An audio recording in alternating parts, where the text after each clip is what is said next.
And hello, everybody. Welcome to Narrative on a Friday night. It sounds like there's a little bit of noise in the background there. It might be Rachel listening to the show, still being played back there to her. Is that? Oh, maybe someone else has got a playback going. Maybe it's me. Can you guys hear that? Is that strange noise coming from somewhere? I hear it. Okay. Well, let's just try. Let's try this. Maybe that's doing it. Ooh. Boy, this has been a gremlin-y day already, and I don't know where it came from. And you guys do not have any windows open or anything. Let me try. Actually, I can tell you, Rachel, it's you. I can tell you that it is you because when I isolate your audio, it's coming back off your feed over there. So I don't know if there's anything you can do to correct that. I don't know where that's coming from. Another instance of the show. Maybe that's happening. I don't know. But let's try to get that fixed if we can. In any event, welcome everybody to Narrative on a Friday night. It's the after show. We are so happy to be here tonight because it's been a good week. At the end of it all, it turned out to be a good week. I'd say at the beginning, David, it was touch and go for a little bit of time there. I thought we were not having a great start to the week, but it seems like things have improved as we've headed into the end of it. Yeah, I mean, I can tell you from Ohio, we had a major league victory that I hope becomes somewhat of a precedent about that there are ways through a whole lot of effort that you can fight back for democracy. And we saw in the last 3 days, the state house maps, the state senate maps, and the congressional maps all had been rigged by a rigged state house. All were struck down with just brutal directness in the opinions by the Ohio Supreme Court. And we can talk a little later about how this came to be. But one of the themes that we talked about when I appeared on your show last, you got to always fight for democracy, not just at the federal level, but at the state level where so much of it is shaped. And one thing, amid some tough times in Ohio, Ohioans really focused on fixing the gerrymandering language in the Constitution and electing a Supreme Court that would respect that language. And this week was an enormous week in Ohio where we started to feel like we may get our democracy back over time. You know, I saw that and I thought, what a big story. What a big story it was this week. And by the way, just so everyone knows who you are, David Pepper is the author of Laboratories of Autocracy, a wake-up call from behind the lines. He was here on the show just a few weeks ago, maybe just 2 weeks ago. And we had such a good time. And so interesting to hear his point of view that we've asked him back to be here on the after show. Rachel Bitecofer will be back with us in just a minute, hopefully. But I just got to concur with you. That was a very significant win. I mean, it's not just any state, right? It's Ohio. When you start messing with Ohio, then it's things could look very different by the time you get there. And if there are other states, and it appears there might be other states who are following suit, then you've got a real change of the landscape come November. Yeah, the other thing you have here, and this is why it's so important, and I know we're all frustrated it hasn't happened yet, this federal legislation on the Freedom to Vote Act, it has the same kind of language that we added to our Constitution that created ground rules about how you do districts. Like, you can't be unduly partisan. It has to reflect the voters to some degree. And that language for a century, courts have said, oh, there's not enough standards or not enough standards. They said that in Ohio. Well, we added the standards through a constitutional amendment, and the court today said, okay, we see the standards. You goofballs in the state house, you violate them. You didn't even try and follow them. Your map is struck down. If the federal legislation that's before the Senate were to pass, that could be done in federal courts all over the country. So it's great for Ohio. There are other models, too. Of course, I love the Michigan model where it's a commission and the politicians aren't even in the room. Right, not everyone can do that. But at the very least, real standards that a court can look at and compare a map to standards. And so they were, in today's opinion, for example, an expert came forward and said, we did 5,000 simulations of the criteria in the Constitution. In this rigged GOP map was worse than all 5,000. It was an outlier.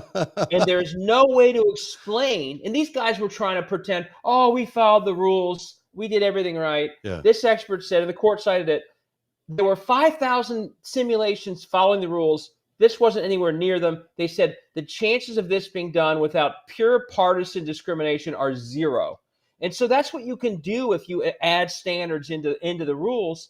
And all of a sudden, by the way, they found some other, the court discovered, and the lawyers found through discovery, these rigged, cheating GOP state house leaders were caught having two sets of books, okay? One set of maps they would present publicly that said how competitive and great they were. Well, then another set that they were sharing internally was basically saying, look how good these are. We're never going to lose these seats. And through discovery, because we sued, I didn't sue it, but because people sued them, we found out that they were literally fooling the public and running around privately assuring Congress people, don't worry, we got you taken care of. So it really put a light on how lawless these people are and how publicly willing they are to lie about the work they're doing. Oh, if there's one thing that we know, it's that the GOP is now the party of lies. I mean, they just don't tell the truth on absolutely anything. Rachel, are you back there? I hope you are. Can you hear us now? Hello, Rachel. Oh, no. I don't know what's going on. Well, we'll just keep chatting away here until we get Rachel back together. But what happens to those districts? Do they get reconfigured into something new, or do they go back to the previous what happens district zones, or how does it work? Well, so here's the bad news. Okay, I have no illusion that these. So basically, we said this the other day. These state house people doing this, the only world they've ever known is rigged districts. Right. They don't know democracy, so they're not going to all of a sudden get religion and try and add real democracy. Right. This will be a fight. Okay, they'll see what they can get away with, and then this court is going to have to stand strong and say to them, no maps, no election until you follow the law. So if they have 10 days to fix the state house maps, 30 days to fix the congressional maps, they're going to try and get away with what they can get away with because that's all they know. And then the court has retained jurisdiction. So the court is a traffic cop that will say whether or not they actually try to fix it. They're going to have some pretty nasty conversations if they're following the law that like in Cincinnati where I live, the congressman here, if it was a fair district, his career would be over and everyone knows it. They split Hamilton County into 3 different districts to protect him. And the court basically said, total constitutional violation. You are dividing up this community. Again, not one of those 5,000 models split it 3 ways, okay? Only because of partisan reasons. Everyone knows that if Hamilton County is not split, he's going to lose. So these people are going to have to make some decisions about whether to tell someone who's been living in a rigged district for a decade that his time is up. The question will be, will they tell him that? Or will the court have to strike down another attempt to save people like this from actually facing real voters? So it should be interesting. And we're running out of time, though. Isn't time ticking away here? But it is. The filing deadline is February 10th. The primary is in May. But here's the truth. It's the Constitution. If the primary date is set by statute. So if you're the court and you run up against a deadline, you say to the state house members, sorry, guys, you're out of compliance with the Constitution. Move your primary back. Pass a law tomorrow. Do it. So they could order that if it got to that deadline. And my guess is it may very well get there. But this is a group of people who literally for 10 years have never felt accountable to anybody. And right now, my guess is their blood is boiling because this is the first time they can remember having to actually answer to somebody. And the reason I say that is, and I can walk through it a little later, is because we flipped the court over the last 2 years. This was a 7-0 Republican court 2.5 years ago, and we went nuts and focused on it. And in the last 2 years, we won 3 out of 4 seats. Well, that's good. Up. And the Chief Justice is a moderate Republican, but a long-respected Republican who voted against the last gerrymander. So these people came face-to-face with an actual independent court. They don't know what to do with themselves. Is there actually going to be an opportunity for the Democrats to win in Ohio on a state level? That's still tough, to be honest. Yeah, we were able to. I mean, we can do it. Sherrod Brown did it a couple years ago. It can be done. But we really out-hustled them on these court races while they were running around celebrating Trump. We were really focused because, I put it in my book. We talked about it. Yeah. And everyone needs to do this.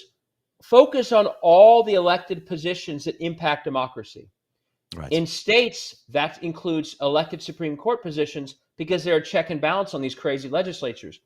While the chair of the Republican Party was running around at Trump rallies, and we pretty much knew Trump was going to win Ohio, we were focused like a laser on getting another justice elected in the hopes that we'd have a fair court hear the case that was ruled on this week. So we worked very hard over a couple of years to get a court that would be fair. I'm not saying it's a Democratic court. It's not. It's actually majority Republican, but it's a fair court, and they did their job. I love that you focus on the long game. I think it's so important, and I think it's the biggest lesson that we're learning from your book and everything you're saying here is that you focus on the long game. This is not a quick fix. It's going to take a while to completely fix democracy. While we get Rachel together here, I do want to talk a little bit with Glenn Kirshner, who I spoke to a little bit earlier on, the former federal prosecutor, about the Oath Keepers indictment that came down yesterday, which of course included the term seditious conspiracy. Here's Glenn's take on that. Joining me now is former federal prosecutor Glenn Kirshner, who's also the host of the Justice Matters podcast and that great YouTube show, also of the same name. How are you, Glenn? Good to see you again. Happy New Year. Happy New Year, Zev. Great to see you. A lot has changed in just this last week. I think the tone and tenor of the administration's approach to the January 6th investigation has changed a lot. It seems like they're more combatant, and it looks like we've seen, Biden and then Garland in their two speeches really change things. But then yesterday came this word seditious, which changed all our lives. I think we all suddenly perked up and thought, well, this could be an indication of something a lot more serious coming down the pike. What's your take on why that word is so important? So, I mean, it's a big ticket criminal charge. Rarely does the federal government bring seditious conspiracy cases. I think there have only been about half a dozen dating back to the 1930s. Sometimes they're prosecuted successfully. Sometimes they're not. But, I like to think that the reason that the Department of Justice brings those kind of cases so infrequently is because it's not every day groups, organizations are getting together to try to violently overthrow the government. So it's probably a good thing that we don't have that many cases brought. So it was important to see the Department of Justice upping the criminal ante. Here's my only concern. I do not want to rain on the seditious conspiracy parade. But what the Department of Justice did was they expanded the criminal charges for the lowest level of the criminal ladder, right? The foot soldiers of Donald Trump's insurrection. What I hope they are now doing or intending to do next is work their way up to the command structure, the hierarchy of the insurrection. Because here's the thing, if you don't take out the hierarchy, if you don't hold everyone from Donald Trump on down accountable, then all they're going to do is go about recruiting a new batch of foot soldiers and give it another go. So I'm thrilled that they're upping the criminal ante as far as the small criminal fish go. Now let's work our way up the criminal ladder to the lieutenants, the captains, the majors, the colonels, the generals, and ultimately the commander-in-chief. We know that the Oath Keepers were with Roger Stone on the morning of January the 6th. We've seen the video. They were with him on January the 5th. They were also in a closed signal group with Stuart Rhodes since December 30th. One would think they were talking about what was going on January the 6th in that closed signal group, and that word would have gotten to Roger Stone. I mean, it just seems bizarre if Roger Stone had not heard what the Oath Keepers were involved in, don't you think? I agree. And the other thing is when you compare the things Steve Bannon was saying in the run-up to January 6th and you read this 48-page indictment, boy, they echo one another. Bannon said, It's going to be swift, it's going to be moving, it's going to be unlike anything you've ever seen. Hold on tight, it's coming. And then we see what it seems Steve Bannon was referring to. So I don't think there have been any connections that have been revealed between the Oath Keepers and Bannon directly, but boy, it made me think that Bannon better keep an eye out for a possible superseding indictment. Here's the other thing, Zev, not to get down into the procedural weeds of how we go about bringing superseding indictments at the Department of Justice. But when I heard the prosecutors at the court hearing in Bannon's case say, you know what, Judge, we can try this case in less than one trial day. However, we're asking for a trial date 4 or 5 months down the road. The first thing I heard as an old prosecutor is, get ready for the superseding indictments against Steve Bannon, because there's no way, Zev, take it from a former federal prosecutor, there's no way we would go to trial in a standalone one-count case, even though technically Bannon's has 2 charges. They're both contempt of Congress. It's virtually a one-count case. We don't go to trial in a case like that unless we absolutely have to. We add as many charges as we can so we can give the jury the power of context. So more, I suspect, is coming for Steve Bannon. It's interesting with Bannon. You mentioned that there's no connection there necessarily with the militia people, but there is. The First Amendment Praetorians were shepherding Sidney Powell to the White House for that big meeting they had in December, where they actually discussed how they were going to try do this, how they were going to try do the January the 6th Stop the Steal. So at least the First Amendment Praetorians were the drivers and security for some of the people involved, and some of the First Amendment Praetorians are Oath Keepers. Yeah, so it may all come together. See, the biggest question in my mind now is, will the Department of Justice attempt to bring one overarching conspiracy against everybody? Right. Because you do seem to have different factions. You've got the War Council enjoying the cushy environs of the Willard Hotel, plotting the demise of democracy, Bannon and Giuliani and some of the others. Eastman. You've got the sedition, the treasonous lawyers who are drafting letters and memos like Jeff Clark and John Eastman. You've got the insiders like Mo Brooks and, again, Rudy Giuliani and Don Jr. And I'll tell you, when I handled big conspiracy cases and RICO cases in the courts of Washington, D.C., the defense was forever attacking our case by saying, no. Even if there was any conspiratorial conduct, it wasn't one conspiracy. It was a series of different unrelated conspiracies. Therefore, they would attack our indictment as being defective because we would try to bring one overarching conspiracy, because that way we can give the jury the power of context. Right. I would like to see the Department of Justice try to tackle this as one large conspiracy, maybe a 371 conspiracy to commit offenses against the United States, pull it all in under one criminal umbrella, and then let the defense challenges come that it's not properly joined together in one indictment. That's the way I would go at this. That's a really good call, one would think, as they've called it the biggest investigation in the Department of Justice history. It obviously all connects. I mean, those of us who've looked at this very carefully in the last year, it obviously connects, and it'll be interesting to see if they can pull that off. I was struck by one thing in the Rhodes indictment where he refers to being in touch with an author from a video in Serbia, where they were giving instructions on how to copy the Serbian model of attacking their government there. I was struck by that, of course, because Russia was in that game, and Serbia is right in the backyard of Russia. So that is an interesting conflict that you only really think about if you were Russian almost.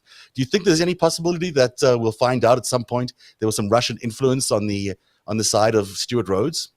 How is there not the possibility that the Russians have their tentacles into everything that they think will undermine American democracy, right? Donald Trump did it overtly, but would it surprise us if the Oath Keepers and these other white supremacist hate groups were doing it, covertly? No, of course not. Right. And the amount of money, the basic training, the reconnaissance, the planning, the unconventional warfare, all these night goggles, these night visions. I mean, they were planning for something really big.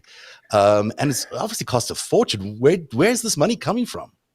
Let's hope we find out where the funding is coming from. And I'll tell you, the other thing that sort of disturbed me, perhaps more than what the Oath Keepers did as detailed in that indictment, when they disclosed in the indictment that they had this arsenal basically across the river in a motel in Virginia. Force, what I would ordinarily expect to see is that the FBI and other U.S. law enforcement agencies would have been so far ahead of the game that they would have been prepared with search warrants to take that down in real time. I'd like to know how it is so many of these Oath Keepers got away with this, and now the FBI apparently is only playing catch up. That doesn't make a lot of sense to me. You're 100% right. That's a good question. It'll be interesting to see if we ever get the answer to that.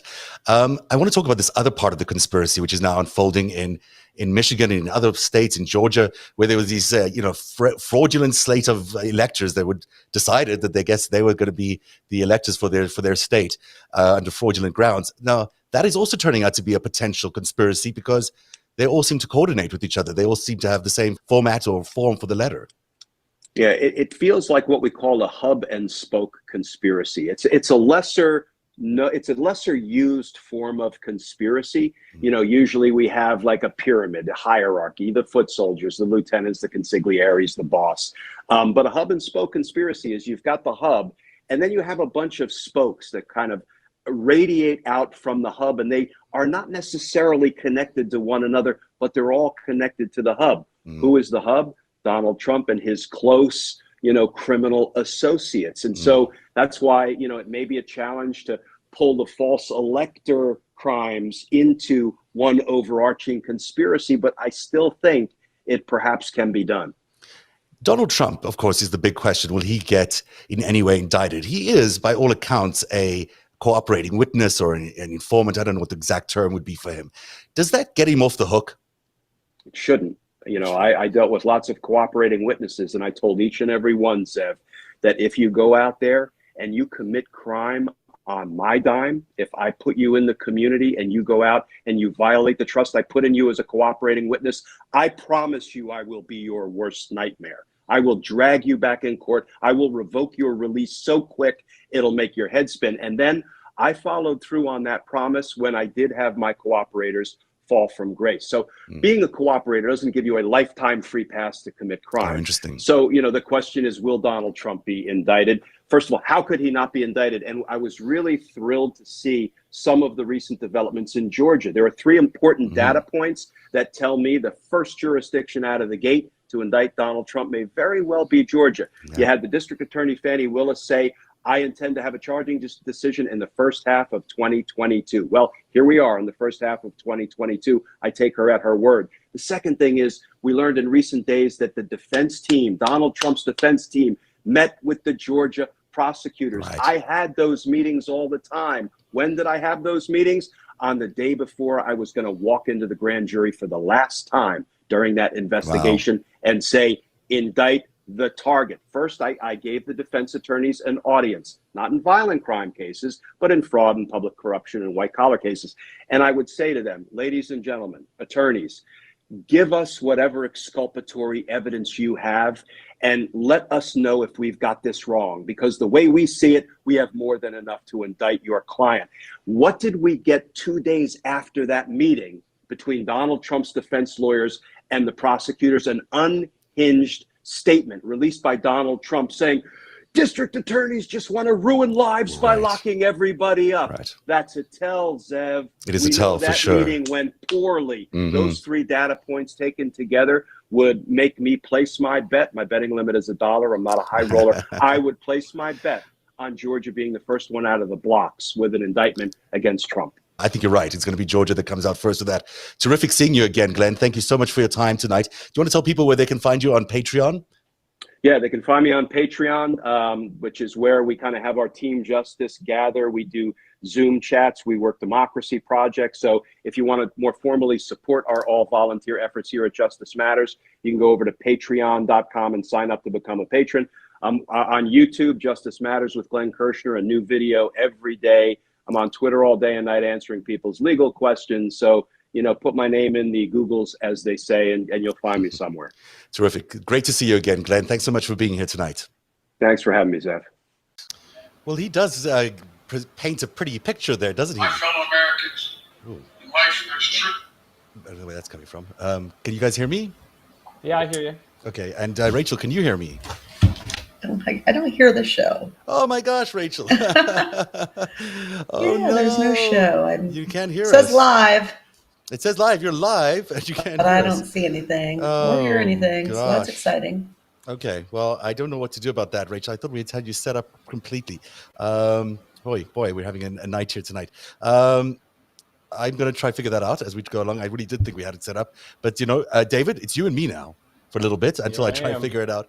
What did you think of his rosy perspective there? Do you think he's, Glenn is great and he's always optimistic, and I love that.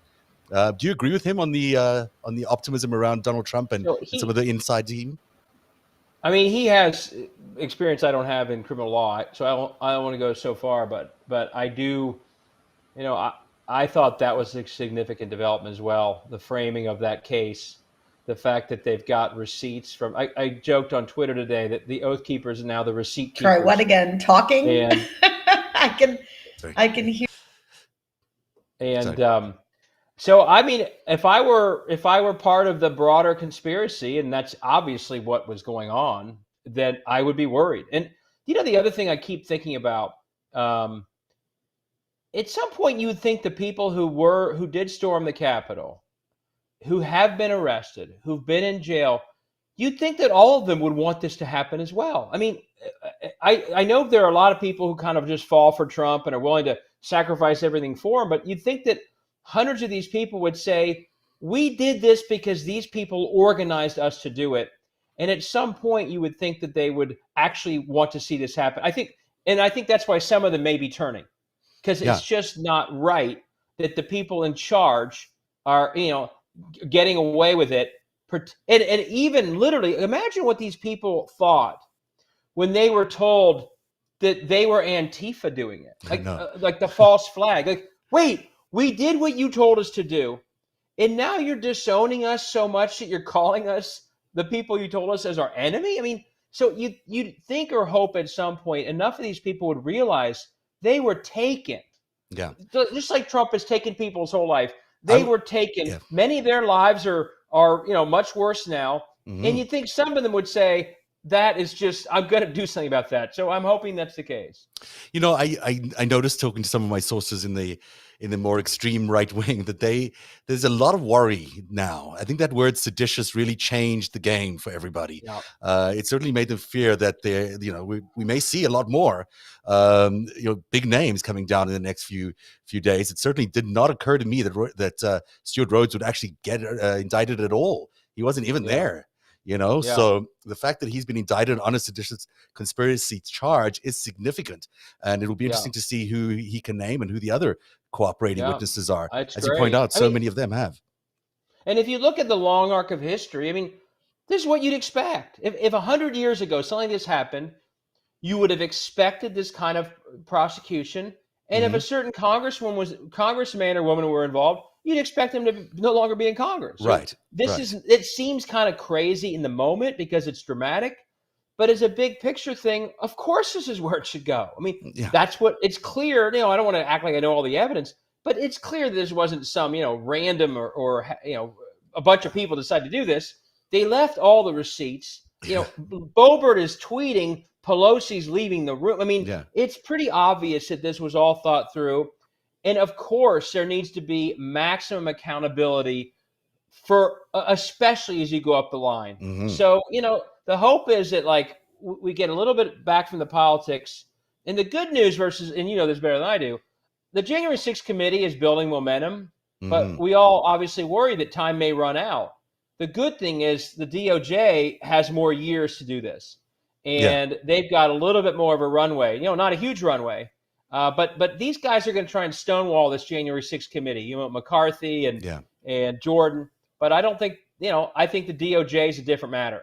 And but they're doing so well. Years to make this case. They're doing quite well. I mean, the letters that they're issuing for each of these people they're subpoenaing are very telling. And so they are owning the narrative on almost every day. There's a little bit dripping out. Yeah. And I think that's... I just worry about the time for the rest of the year. And I love the idea of primetime hearings. Love it. Yes. They've got to reclaim this narrative. Yeah, but then it's also interesting that they'll be in the elections, or at least approaching the elections. They might not be done, but they'll still be going, and that's that could be a good thing running into the elections, especially if they've got some prime time interviews or hearings. Rachel, I'm going to try you one last time. I hope we can hear you now. Are you there? I hope so too. Yay! All right. That took us a little bit of time, but it's a Friday. It happens. I've heard anyway that less is more of me anyway. So. No, never. But did you hear what we were just talking about the change of the running up to the elections, and then also whether the hearings and the continuing committee investigations, whether that could be helpful to Democrats? Yeah, I mean, got to be honest with you. If it wasn't for Liz Cheney and Adam Kinzinger, I'd already be joining you in Toronto, dude. Because at least I know one thing in my great strategic plan. The one like cog that's going to roll no matter what. And that is that Liz Cheney and Adam are going to do the public relations work that you never see out of a Democratic committee. Right. And they're going to be feeding that every day, pumping that narrative bit by bit. We're going to have that shit in prime time. They're going to do it right? They're going to give us the best play we've ever had since the Watergate hearings to work with. But at the end of the day, it will all be for naught because, it's not prime time in 1970, What does that right? mean? What do you think it's So going? Why do you we think it's going to be need, for naught? You don't well, think what there's going I'm to be enough saying is attention? like it's a necessary but not sufficient condition that we get it handled that way, that there be a public relations GOP Mm, Benghazi style smear mm. You, right? You know what I love A about prime narrative time though setting. is they can't do anything. Fox News has to carry it. They can't Well, do. no, They can't ignore it. they did not carry the last one. Oh, they They can't will ignore not it. carry this. They They can't will not carry not. it. You think No, they're they're just not going to going say? to. And here's why. I mean, You that's guys have to understand, like, people look at the Republicans, like the voters, mm, and they think, well, they just looked at all this shit and they just like, I'm gonna like use my partisan blinders and my confirmation bias and these psych. And there are people like that. I mean, this Dan McLaughlin guy I'm always arguing at on Twitter because it's not fully irredeemable. That he can look at shit and then use psychological tools to justify it. But by and large, the rank and file, what they're doing to appetite or like digest what they're doing is they're not looking. Okay. And then, like, what they do, if they look at all, and most of them don't, then they'll go to an influencer to give them the version they want to hear. Right. So, like, it's not like, your dad who watches Fox News heard about what Trump did in Ukraine. He never heard that story ever. He's never heard about the coup stuff. He I doesn't know get that. any of these facts. And so, like, what we get from Liz Cheney and that committee and the DOJ investigation is one thing. What we make of it in terms of getting it and doing what the Mueller report never did, right?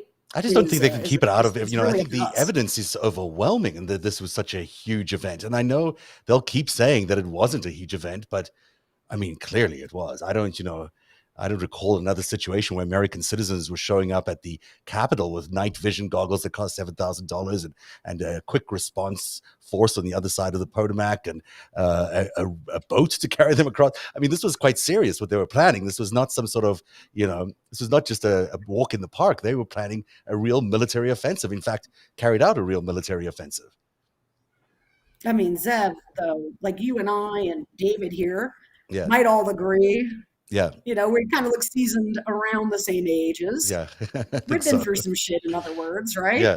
We know things. It's kind of a big fucking deal when the sitting president of the United States sends an attaché to a foreign country to run like a deep state operation against his, potential presidential opponent, and that involves like dining in the middle of a restaurant and like trying to like get and shake down a U.S. ambassador, right? I mean, that's kind of a big fucking deal too, even though All we're of it living is, in this like weird post-apocalyptic world where we don't process things that are a big deal, even though once upon a time a president was impeached for lying about, sending a team into a hotel to bug the DNC. Yeah, right. These things seem infinitesimally worse.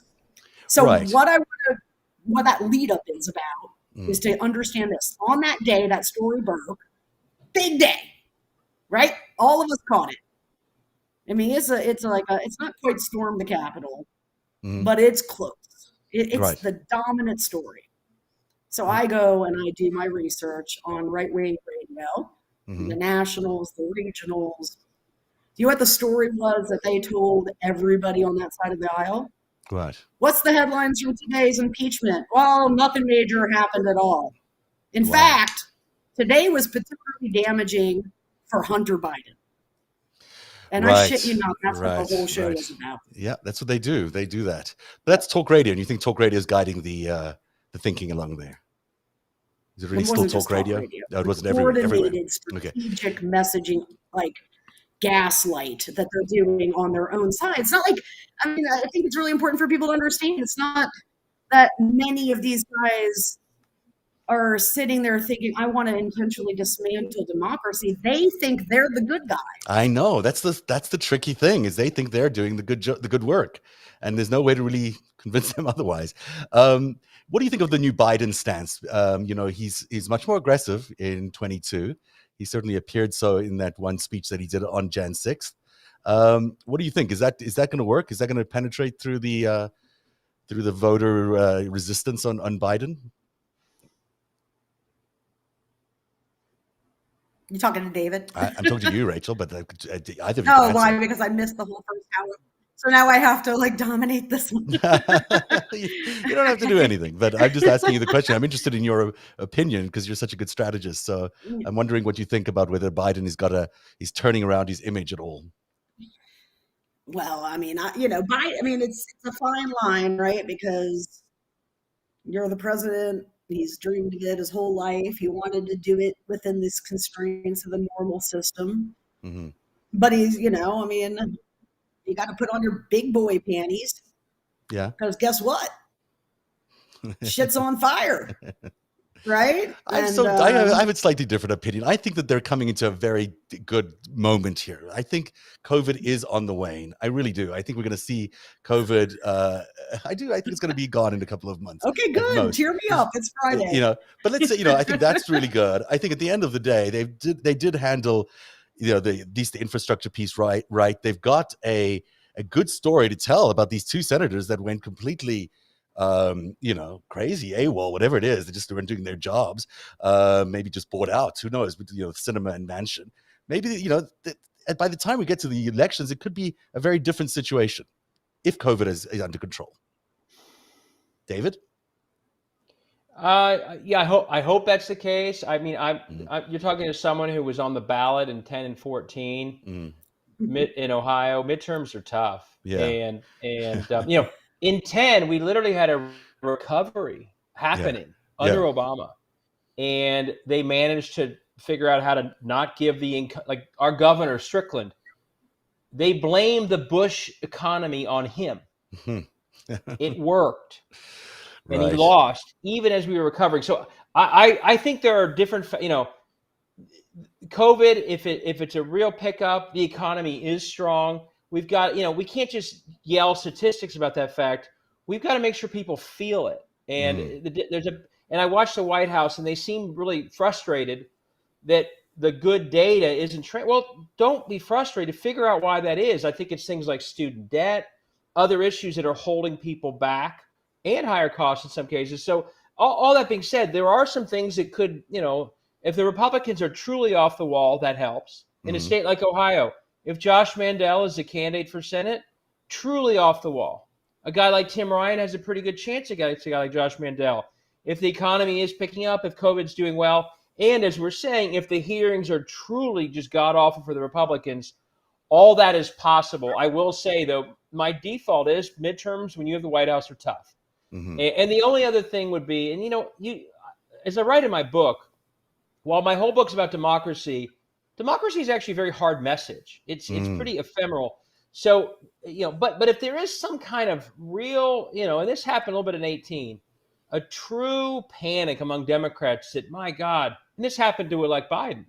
If we don't win this election, we are going to lose something we may never get back. Maybe that will motivate midterm voting that we haven't seen. That wasn't the terms of the 2010 midterm. Right. It was about healthcare, everything else.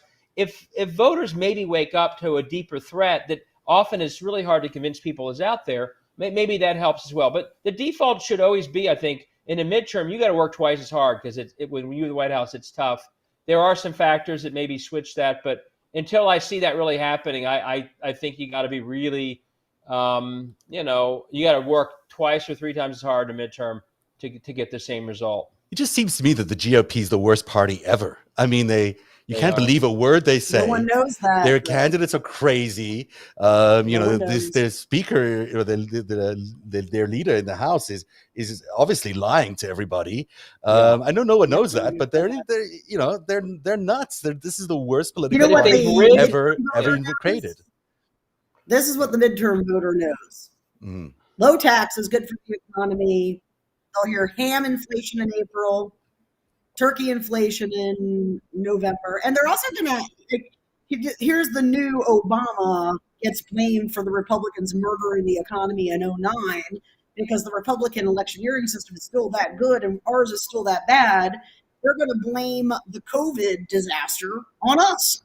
And we're just going to sit here and be like, sure, do it. You know, They are going to so blame it on us. There's no doubt Friday. about that. Yeah, Yeah. there's wow, gloom and doom. That's true, and that's what they did in 10. Literally, our governor, Yep. who worked his tail off during the ad that Kasich ran was Ted Strickland didn't get the jobs done. Mm-hmm. You would have thought that the and John Kasich had worked for Lehman Brothers when it went under. He was literally at Wall Street. You would have thought that the governor of Ohio was the reason that the economy tanked in 08, and they ran it enough, and the Koch brothers ran about $50 million worth of outside ads on this. That I'm sorry, that was later election, but they hit so hard on that that it really did stick. Now Ted is a great candidate; he almost came back and won, but like you said, they do this jujitsu, and in that case on the economy, and I think that's a great point. That they'll try and we already know, and it's a big debate. Trump shut schools down, not Biden, right? Right. Many more schools were shut a year ago, but they're turning into the Democrats did it. Right. Yeah, I think that there's a lot to be ready for, and as Rachel's saying, like they are generally better at this really nasty messaging, and we've got to get really tough ourselves. Well, it'll be interesting to see if tougher you can pull than we that normally off. are. But my biggest worry is around at least the House, that even though we're hanging in there in Ohio, maybe that they've rigged their way almost all the way to the majority already through gerrymandering different places. Now there's some evenness to it, but it's going to be a pretty narrow playing field because they've already set up a lot of these election results. So what does that mean as you look forward? I mean, we get to 22. Let's say the Republicans win the House, they start implementing all these horrendous laws, and let's say they've still got the Senate. There'll be a lot of vetoes going on, but still, what does that mean for 24? Are we going to be facing a legitimate election in 24? What I worry it means is they don't need to pass anything. It's investigations and scandal and impeachment, and they'll turn. They're more insane than they were in the Benghazi hearings. They are way more insane. Yeah, they've really lost the plot. They will turn. Remember, they will turn anything.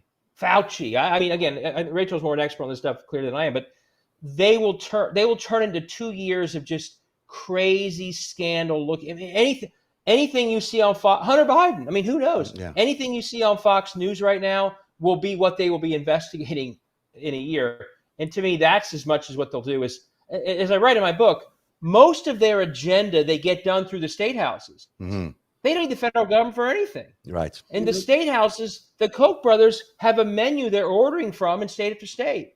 All they need from the federal government is nothing. They just don't need the federal government to stop it. And that's why the filibuster is so helpful.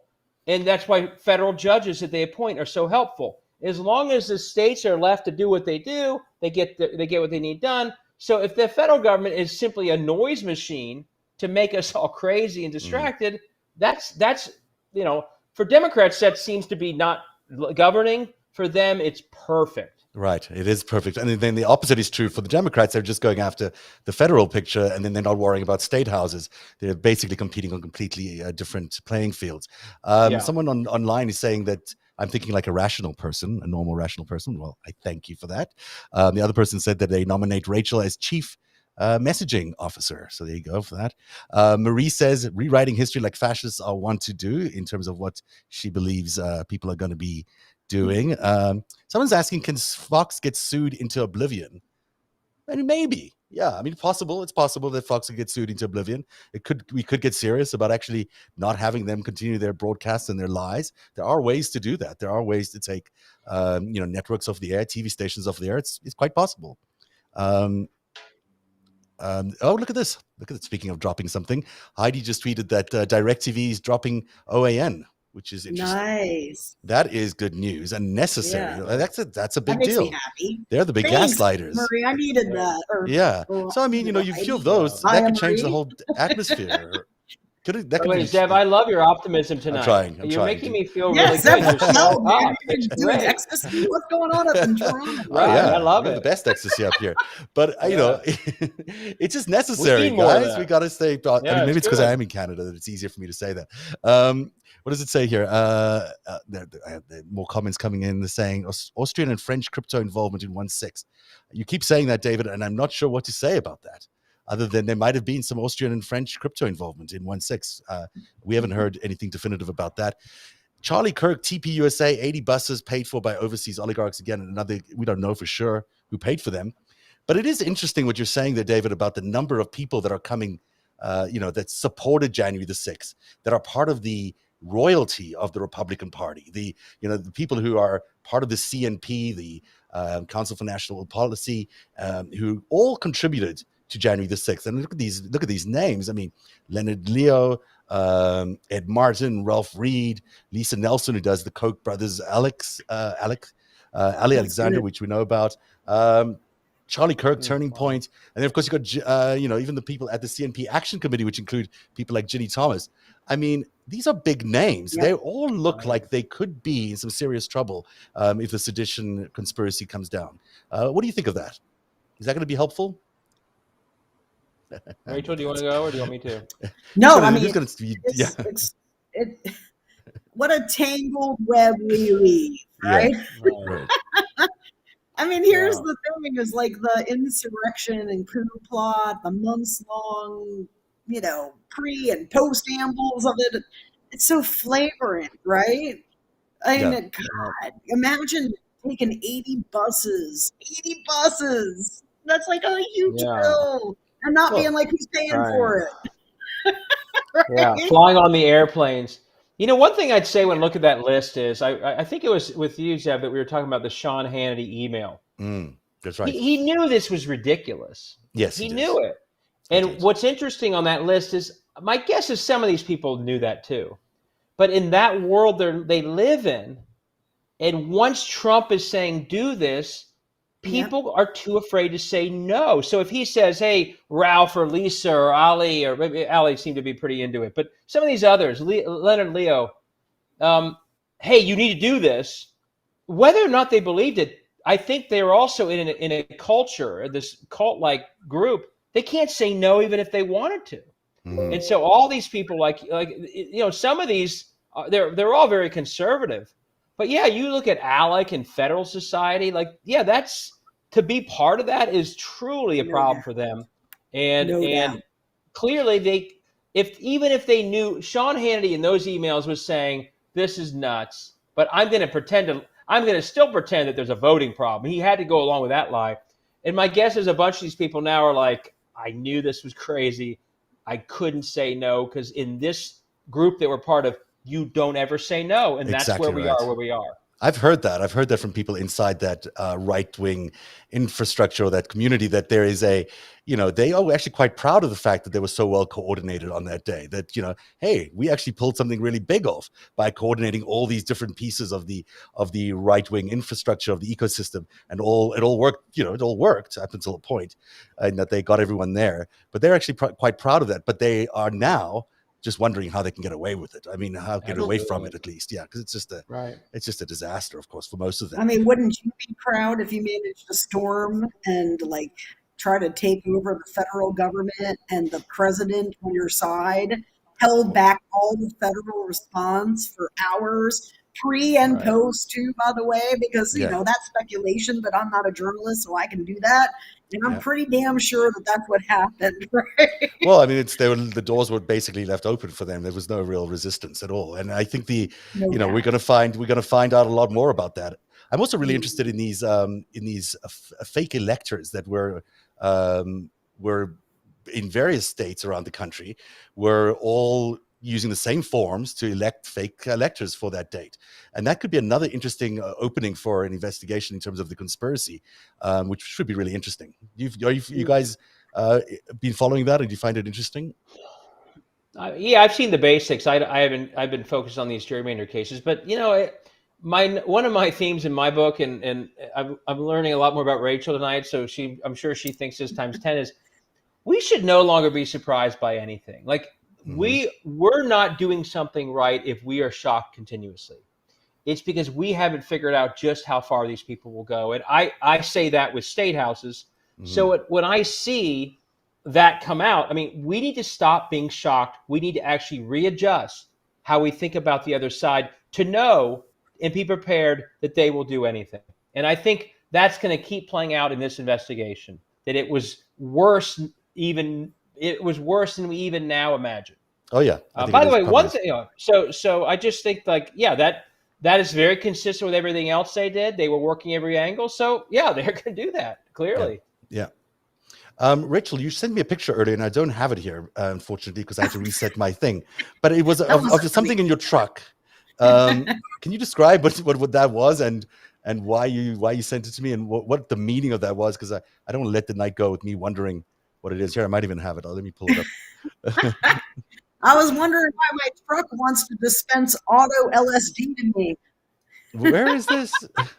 How is this? Auto LSD.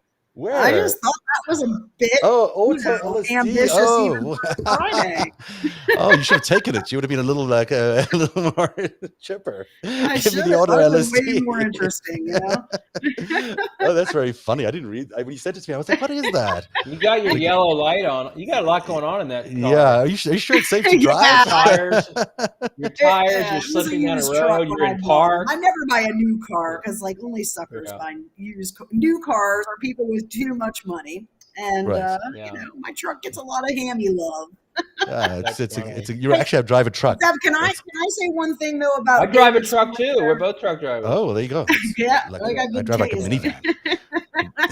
So, what I wanted to say though, in terms of like David's point, right, is like one of the things that I stress with people. I mean, it's surprisingly people.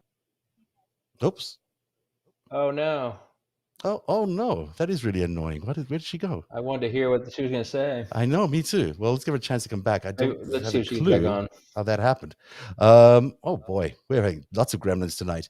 And I deliberately reset my system earlier today because I had this feeling that there were lots of gremlins in the system, but who knew there were going to be this many? Well, while we wait for her, do you want to tell everyone more about your book? Because it is a handbook for how to fight for democracy in their states. Sure. So my book is basically trying to make the broader point, and I mentioned a little bit earlier, that we have become so focused, those of us who care about democracy on the federal level, that we're missing the true attack. And the book cover shows us it is through state houses. Our country, maybe uniquely for any country, so much of the power over democracy is set at the state level. And I go through all sorts of examples of that, how powerful these state houses are, but the sad irony, no one knows it, including in their own states. So it's this huge amount of unaccountable power, which is in many ways the Achilles heel of governance in America today. Great power, anonymity. It means they and total unaccountability because they've rigged districts for themselves for so long. They're essentially falling away from being anything that would meet the definition of a democracy. And along the way, they've gotten incredibly extreme, very corrupt, because one of the realities is the public doesn't know what these people do or who they are, but private interests who want something out of state houses know exactly who they are and how to get it. Big energy companies, for-profit charter schools, you name it, telecom. These states have massive power over all these types of industries. And so you have this combination that's made for this sort of downward spiral in democracy in these states, public outcomes, corruption, because they can't ever lose an election, extremism, they worry about their primary. And here's the worst part.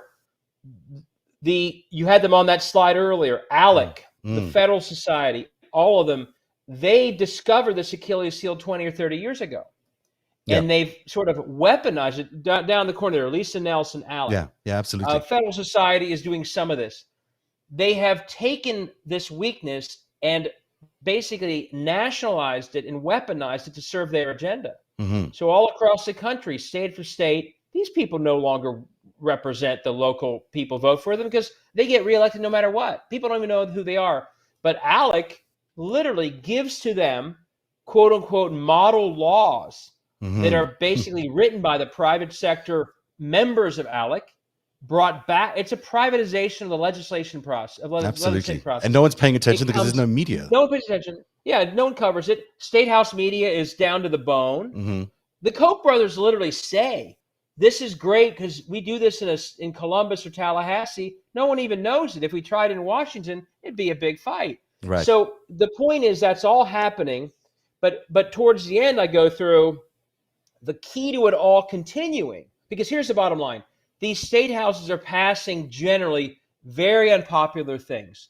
If you want something unpopular done, extreme done, attack Roe v. Wade, massive giveaways to private companies, you have to go where you can get away with it. Well, you get away with it in state houses. That's where you do it. So if you did that as a mayor or a congressman or senator, you might lose your office. But in state houses, they don't even worry about it.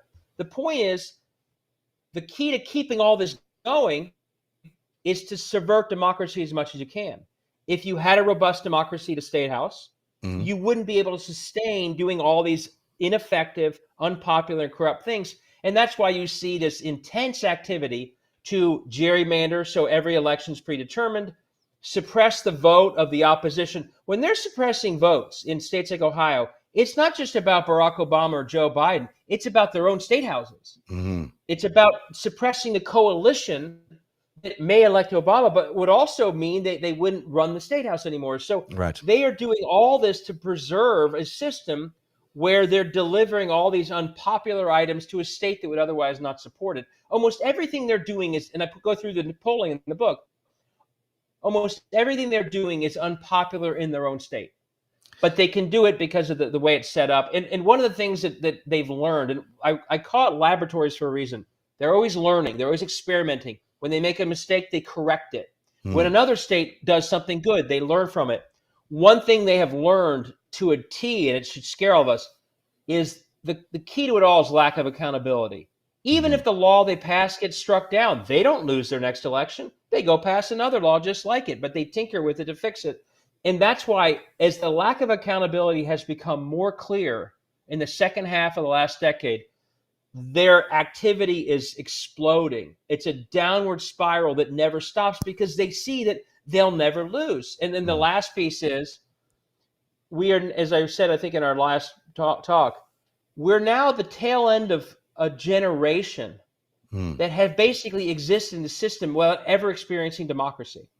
They've never been in a real election. The people currently gerrymandering these Ohio districts, they've never been in a real election. This is all they know. And they're scared of a real democracy because they kind of know, well, we're living on this borrowed, undemocratic time. If we ever allowed real elections, we'd all lose. And so that's why you see them like it's democracy is not part of their rise to power. They're not comfortable with it, and they have the tools as state house members to crush it. So as I said, that's why we should never be shocked anymore. That's who they are, and they're going to keep going until we stop them at the federal level. But we also redefine our own politics, so we're fighting back in every state of this country all the time, whether it was what we did for the Supreme Court races to win that court, or running in every single district in these state houses to hold these guys accountable when they do all the crazy things they do. So that's kind of that's a little long, but that's sort of the thesis of the book. And there's a lot more detail in it about how bad it is, but also how we can fix it. But also the fix is not going to come quickly. I mean, this is going to take a generation really to fix. I mean, it sounds like, not only do we need to change the system, but the way we play politics has to change a lot. And we have to create it. And go ahead. We can't wait. We need the federal government to act, but we can't wait as if that's the only thing that has to happen. Those who believe in democracy, and it's mostly Democrats, but I think broader, we have to think about this battle the way they do.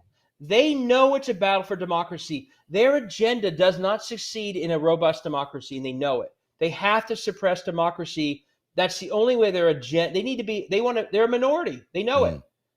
A real democracy would crush them. They wouldn't be getting what they want to. They do know it, yeah. They do know it. They say it. It's on the record. I quote them. They're not pretending. They really want an autocracy here. They really are going for it. Yeah, they think the masses will steal their resources. They have to protect them. They say it. And there's a lot of white supremacy involved, sadly, as well. But you put it together, knowing it's a battle for democracy and knowing that state houses are the key to democracy in our country, they're battling in 50 states all the time. Yeah, they want Donald Trump to win, but just as important for them in 2020 was that they won state houses. And we have to say, okay, if that's where they're playing, we got to go there too. All we do for too long is focus on exciting federal candidates, exciting presidential, exciting swing state candidates. So we're fighting up at the federal level that doesn't control as much of democracy. They're fighting 50 states, state level, and they lock up state houses so they, you know how in a battle you want to be on the higher ground? Mm-hmm. They're Absolutely. on the higher ground. They're locked into state houses where they fire away every day against democracy, and we don't shoot back because we're not even engaging enough at that level. So we have to rethink our strategy. 50 states every year, all levels. If you want to hold them accountable and change this downward spiral of democracy, you've got to be playing the big game they see that the too many on the side of democracy just don't see yet. We're fighting over elections assuming democracy is intact. They're fighting over democracy itself because they can't afford to have it intact to get what they want done. Wow. We've got to up the game just like they did about 20 years ago. That really is a very chilling statement, though. That last statement you made there, that's really, boy, that doesn't leave you with a lot of optimism. I started the show with so much optimism. Now you've wrecked it for me. No, but that's why the last third of my book is about all that we can do. And here's what I described in Ohio Day, it's a case study. Once you see it as a battle for democracy, the good news is it is a long game. And you can succeed even in years that don't look like success if you have a plan. And Stacey Abrams is the best example. They've been doing this in Georgia, but she spent 10 years fighting back. And when she lost in 2018, everyone probably thought, oh, she lost. What a failure. Too bad. She said on her election night when she didn't concede, but she said Kemp got more votes, she said, we made progress. Yeah. My guess is everyone thought, oh, come on. Her progress is why we won Georgia in 20. Yeah, so I mean, it's a grassroots movement there. It's really different. Yeah, and we need to start seeing success as part of that long game. And so that's when you can get optimistic. If you run 99 candidates for the 99 House districts in Ohio, most of them probably won't win, but by running them, you are making progress in the long game. Right. If you run 65 and leave 34 empty, then you're not. So once you see the long game for what it is, a battle for democracy, 50 states, you can start seeing progress that otherwise we're so caught up in one cycle we never see. Right. And that's why the Supreme Court decision today for us in Ohio, that was a long game victory. 2 of our Supreme Court candidates lost in 2016. But we could tell that they actually performed much better than they had for a decade. So we saw, hey, here's some progress. Yeah. Do it again in 2018. We won both seats. Do it again in 2020. We won a seat by 10, even though Trump won by 8. So we saw progress and built on it. And that's when, so I'm an internal optimist, or I wouldn't be doing any of this, right? I mean, we would all, you wouldn't be on the show if you weren't. No, I'd find something else to do. So I'm not naive. Yeah. But if you have the right long framework and the right plan, you can start to see, you see optimism, but because you have it actually a better measuring stick of what progress really looks like. And a win over the long term is going to be a much more meaningful win, and then one that you can actually build on. These wins on these short terms, these cyclical wins, they don't really help us a lot. Hey, that's the end of the show. I'm sorry Rachel never got back, and we'll never know what she said. We'll have to ask her to tell us. She got a lot of good stuff in there when she was here. So yeah, no, she was terrific. She really is. And your book is called Laboratories of Autocracy, and it's available. Where can people get it, by the way? You can get it, on Amazon. If you prefer your local bookstore, independent bookstore, go to them and order it there. A lot of people do it through. You don't have an audiobook. You don't have an audiobook. I don't know. You need one. Not yet. You've got a great voice for it too, so you should do one. Oh, I do. Okay. Yeah. You sound very passionate. Well, that's the show for tonight. Thanks for everyone for being here. I apologize for all the technical nonsense that happened, but that's what happens sometimes when you're a one-man show. But I'm glad we got through it, and I appreciate everyone's time. Thanks you to Rachel Bitecofer, who was here for a brief time, but a good time. And hopefully she's gone off to enjoy her auto LSD or whatever it is her car is giving her. And David Pepper, thank you very much for being here tonight. I'll be back on Tuesday for another narrative, and we have a big show again on Tuesday, so hopefully you'll join me and Sherry Jacobus on Tuesday for a very interesting broadcast. Have a good night, everybody. Good night.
Narativ is made possible by viewers like you.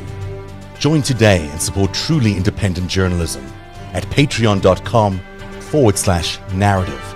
That's patreon.com/narrative.